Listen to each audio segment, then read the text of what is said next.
Nice to meet you, Nick. Likewise. It's an honor for me. I know that you are a busy man, so thank you for taking the time to talk with me. I really appreciate it. Of course. You and your team are some sort of inspiration for me, and I have followed your work for many years, and I learned a lot for you and your team. Awesome. I have one quote for you in the series of the journey, and if I work really hard and I do what other people are not going to do, I can be successful. And I really love that quote because I have that philosophy. Yeah. Yeah. No, for sure. I've kind of always been like that since I was middle schooler. So So, Nick, could you explain a little bit about your story, your personal life, who you are, and where you're from? yeah, sure. Nick Shaw, co-founder of Renaissance Periodization, RP Strength, started it with Dr. Mike Israel.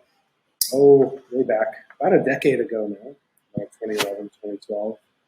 And so my background was always in sports growing up, was always into sports, liked sports. Went to school at University of Michigan, which is actually where I met Dr. Mike. I was going to major in sports management, so that's what I graduated in. I met Mike when we were both training at U of M. We both got started, working out together. He got me to compete in powerlifting. I really loved it. He started coaching me on training and diet stuff really early. This is 2007, let's call it. So a really long time ago, almost 15 years ago. And, kind of taught me everything that I knew. He convinced me once I graduated to go out to New York City, where we both worked as personal trainers for a while. And that was really cool. We got to work with a lot of smart people. He went back to school. I stayed in New York City. And that's, I guess, kind of when RP got started. He was training people online while he was at school. I was training people in person. We were referring people back and forth a lot. And we go, well, why don't we just start a business together? And that way it's just one collaborative unit. And that's what we did about a decade ago. Only you and Mike. Yes, Yep, at the start, yep, there's just similar. yes, that's very great. And how do you involve in fitness, and how do you get passionate about what you're doing now? I've always been in fitness. I've always loved the idea. So I had a brother who was 4 years older than me, and we had a really rickety weight set back in the day when I was growing up. The sand plates, a really skinny bench. But anyways, that's how I got started with lifting. And having a brother that was 4 years older than me who was training for sports, I just loved it. I loved the idea. I guess I fundamentally love the idea that if you go and work really hard at something, you can improve, you can get better. And I was never really genetically gifted in sports. That's probably putting it nicely. But the only reason I was able to be remotely decent, it's called average, was because I outworked most people. And that was really cool. It's kind of like a light bulb moment for me as a teenager. People might have more genetically blessed gifts, but if I work harder than everyone else, I'll probably be able to, stick with them. Yes, that's great, and I know that it's be a luxury and a pleasure to work with Dr. Mike. It's one of the more the smartest people that I know in the world, and I want to know because I know that you are growing a lot and you have a huge team of people. How do you deal with everything? Because you have a lot of people, you have a lot of customers. How do you deal with everything? Well, luckily we have a really good team. So we have an amazing team that does a very good job of customer service, of marketing, branding, of designing our apps, of running and working with our coaches, training them, all of that. So really all the credit goes to them. They do a really great job of everything. And I just kind of sit to the side and let really smart people do what really smart people need to do. And it's worked out really well for us. So yeah, we've got a great team, and that's really all. I mean, great team, good people. We all like working together. Let people kind of do what they're good at, and that's it for the most part. Yes, but that is very important. But how is the process of application to work with RP? Because you have high standard of quality in your company. How do you set the variables that you take in account when you hire someone? So probably two parts. One, so Dr. Mike had his PhD, and so he knew a lot of people that were interested in sports, in training, and were also really smart getting their PhDs. So that's kind of how we started Rudy Coaches. Was a lot of folks that like knew that were in class with him, in school with him, or taught with him at university. So that's how we originally grew. So that's one part is just working through referrals. Because again, like if you're a university professor and you're into lifting or you're in the kinesiology department, probably know your colleagues pretty well because they're into fitness. They're in the same things, right? You usually hang out with people that are into similar interests. So that's how we've got a number of our coaches too. They just think, hey, one of my colleagues here is a PhD in nutrition. She teaches nutrition. She competes in, physique, and she's really into fitness. Like, I think she'd be a really great coach. Awesome. Love talking to her. So, I mean, that's one example. But yeah, two, so the thing that sets RP apart is they're not just random coaches. It's not just, hey, we happen to be lean or we happen to look good and we can post really cool pictures on Instagram. It's no. You have to know what you're doing. You also have to be, you have to know what you're doing. So you have to kind of walk the walk and you have to talk the talk. You have to be into fitness, into sports. This has to be part of your life more or less because that's what people want. They want someone that's been through it before. Also, you have to be really qualified. It's not just, just look the part, right? You're not going to hire someone just because they have six-pack abs. You want to know that they know what they're doing, right? Because if you only base people off of how they look, they might not actually know what they're doing, but they might just be really genetically gifted. And then it turns out what they're doing is actually the exact opposite of what gets most people results. So you have to be careful. When you combine the two, I think that makes it's really hard to argue with that because let's say if you talk the talk, right? So you're kind of a quote unquote meathead. People that are really book smart might look at you and sort of go, oh, yeah, he's really jacked, but he doesn't really know what he's talking about. The flip side of that, you might have someone that's a book nerd, but if they don't look the part, well, the people that are actually serious athletes aren't going to take them seriously because it doesn't look like they've ever worked out before. At least, you can't really take those people seriously. When you combine the two, you really have something. Yes, that's great.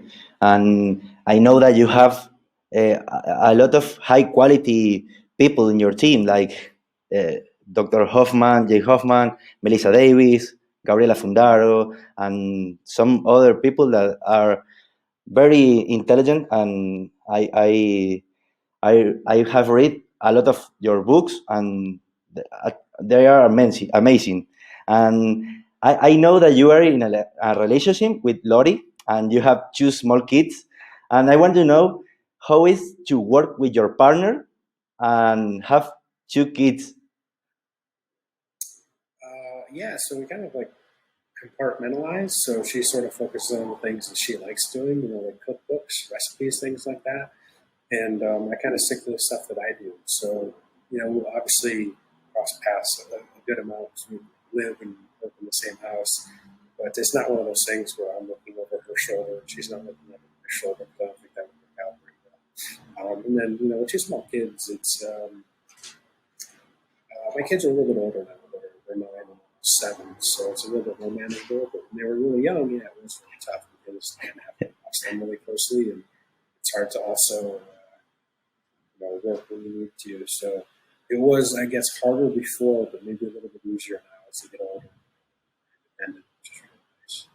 Yes, but I think that children are a full-time job. Sometimes it's Absolutely. harder. Yes.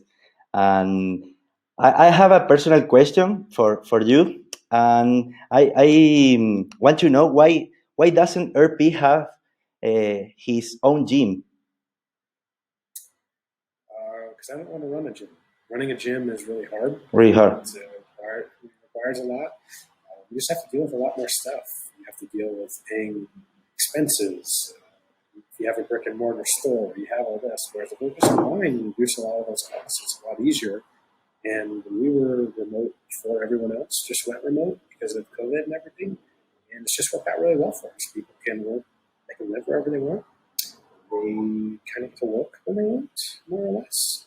Gives them lots of flexibility, lots of freedom. People really love that. People, for the most part, don't like being told exactly what to do. So if we can give people more freedom to do that, I think all the better.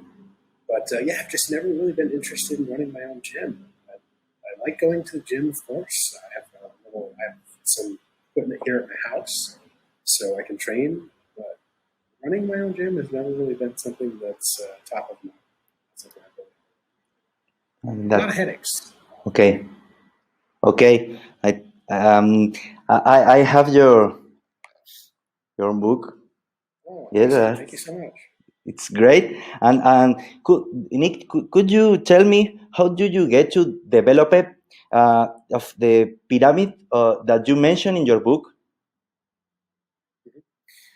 Yeah, so I really like to read a lot, and I've been able to work with a lot of top athletes, and you just start to see commonalities of successful people, whether it's fitness, whether it's business, whether it's personal finances, whether it's overcoming adversity, whatever it is.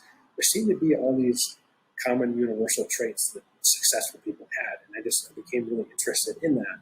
And kind of every time I would read a book, and it could be in any different genre, I start to note things down. Like, oh, well, what this person said here is very similar to what this person said. And it's not, it's both not fitness. They're completely two separate fields. And I was like, that's really interesting. It seems like there are these number of things that successful people have and successful people do in common with everyone else. And so I really became fascinated with that idea. And then my wife had some health issues in 2020. I sort of took these ideas that were in my head, and we really had to start living them every single day as a family just to get through everything. Health issues, then the pandemic hit. Kids are getting homeschooled now. The school year closure. There's a lot. So it's one thing to sort of talk about these principles and ideas, and it's another thing to truly live them every day. And so that was the motivation for me to write this book, because I knew, one, a lot of people in 2020 were going to be struggling, and two, I was sitting at home for 3 or 4 months during quarantine, not going anywhere, not doing anything. So I thought to myself, huh, it's probably a pretty good time to do this because I have lots of extra free time. And I just figured it was a good timing with 2020. It could help. Yes, and that way to describe things like the principles, like you do in the RP diet 2.0, like calories, macro. It's very, it's was like a game changer for me because you can identify the variables the, that most important in the process. Totally. Well, that was the thing. So all of our books are based on sort of the pyramid idea. And for me, I was like, we should do that on something that's a little bit outside of the fitness field. It's a little bit more than just fitness, not just diet, not just training, not just recovery, but maybe a little bit more mindset or overcoming adversity, things like that. Because this is applicable to everyone, not just people in the fitness industry. Of course, these same things are what, if you're going to be successful in fitness, in dieting, in training for sport, whatever it is, need all these things too, but it sort of applies to people a bit more broad than a base of folks. Yes. And Nick, for you, what is the best way for you to start a business from the scratch and be successful? Any type of business or fitness? Uh, could be fitness or could be another. Yeah, that's a good question. So I think one, you should probably start with, well, one, you have to take action, and it's going to inherently involve a little bit of risk. So you have to be okay with that. I think you have to be okay with the idea that you might fail, you might mess up, but do you let that define who you are, or do you make little slip ups and mistakes and errors along the way, and you learn from it and get better? Because that's usually what you're going to need to do. And everyone that's successful has failed multiple times, myself included. And you have to know that going in. I would also encourage people, if you're working a normal 9 to 5 job, maybe start something on the side. Don't probably just dive in and risk everything. Maybe you just start something on the side. Like maybe you are corporate world 9 to 5, but maybe start training people on the side in a gym because you love fitness. Maybe you do that a little bit on the weekends. Maybe you do that after work. I don't know, a little bit. You just get started. You kind of test it out. You see, oh, hey, this is going really well. And maybe you start to add a little bit more here and there.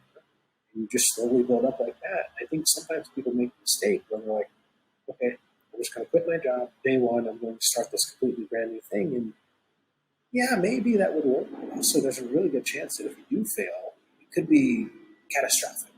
Whereas if you're still working a 9 to 5 and you start something on the side, you can kind of start to slowly shift that a little bit over time until you realize that your whatever side gig or whatever it is enough to put you, I guess, reduce your risk enough that you could quit your normal job and then you can start to pour everything that you have into this other thing that's going to build up over time. So I think that's probably a better way to do it rather than just diving in both feet and hoping for the best.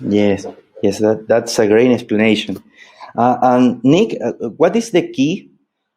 I know that you have a book, you have a lot of explanation in your book, but what is the key to success for you?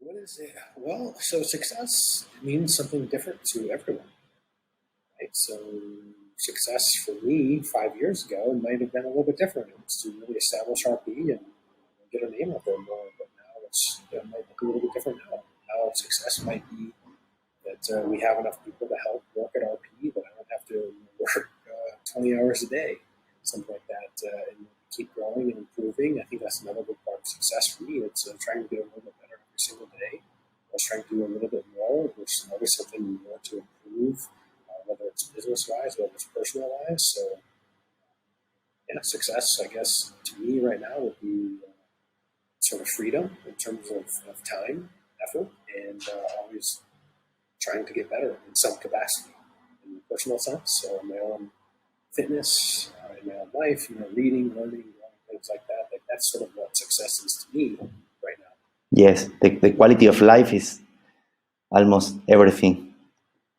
Whatever you do, but if you enjoy your life, that's all. Helps a lot. Yeah, that's why one of these things where people talk about happiness, and happiness means some different things to different people. But generally, happiness is going to be have more say over your own life. You're not being told what to do. I think that all ties in together nicely with what we talked about earlier. If you have people that work for you, typically you're not going to bark orders for people because I don't think generally people like that. Or, if you do have someone, a boss like that or whatever, that does do a lot of that stuff, you're probably looking on the side. You're like, how can I get out of here as fast as possible? So treat people well, give them lots of freedom, autonomy. People do what they're good at. I think folks appreciate it. Yes, that's a great answer. So Nick, I really enjoy that kind of talk with you, and I don't have the opportunity to meet you in the flesh. So I want to go to the RP Summit, but the last year was not the best. 2020 was not the best year. No.